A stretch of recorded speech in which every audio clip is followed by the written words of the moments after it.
இப்படியாக சொல்கிறது, துரைத்தனங்களையும் அதிகாரங்களையும் உறிந்து கொண்டு வெளியரங்கமான கோலமாக்கி அவைகள் மேல் சிலுவையிலே வெற்றி சிறந்தார் அப்படின்ற ஒரு அருமையான ஒரு வசனம்.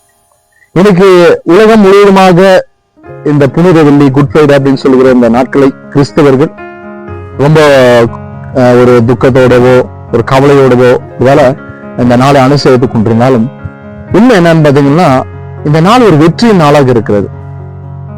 நம்ம ஆளுகை செய்து கொண்டிருந்த இருளையும் இருளுடைய ஆதிக்கங்களையும் அவனுடைய சகல அதிகாரங்களையும் உறைந்து கொண்டு பிசாசானவனை வெளியரங்கமாக்கி அவனுடைய எல்லா விதமான கட்டுப்பாட்டில் இருக்க ஜனங்களை விடுதலையாக்கின ஒரு அற்புதமான வெற்றியின் நாள். இதுல இருந்து நம்ம தெரியுது என்னன்னா, இது ஒரு வெற்றியின் நாள். இது நம்ம ஆண்டுடைய நாமத்தை மகிமைப்படுத்துகிற நாள். பாவத்தில் இருக்கிற ஜனங்கள் விடுதலையாக்கப்பட்ட நாள். ஆக இந்த நாளில நாம் ஆண்டுகிட்ட ஒப்புக் கொடுக்கலாம். இந்த நாளுக்காக ஆண்டுக்கு நன்றிகளை செலுத்த 2000 ஆண்டுகளுக்கு முன்பதாக இப்பேற்பட்ட ஒரு நாளில தேவன் சிலுவையில நமக்காக மரித்தார். எதற்குன்னு பாத்தீங்கன்னா, பிசாசுடைய அதிகாரத்தில் இருந்த மனிதர்களை விடுதலையாக்க முடியாது. ஆகவே இந்த நாளிலும் நம்மை கூட விடுதலையாக்க முடியாது. நிறைய காலத்துல நாம கட்டப்பட்டிருக்கலாம். நம்மை விடுதலையாக்க முடியாகவே இயேசு கிறிஸ்து உலகத்துல வந்தார்.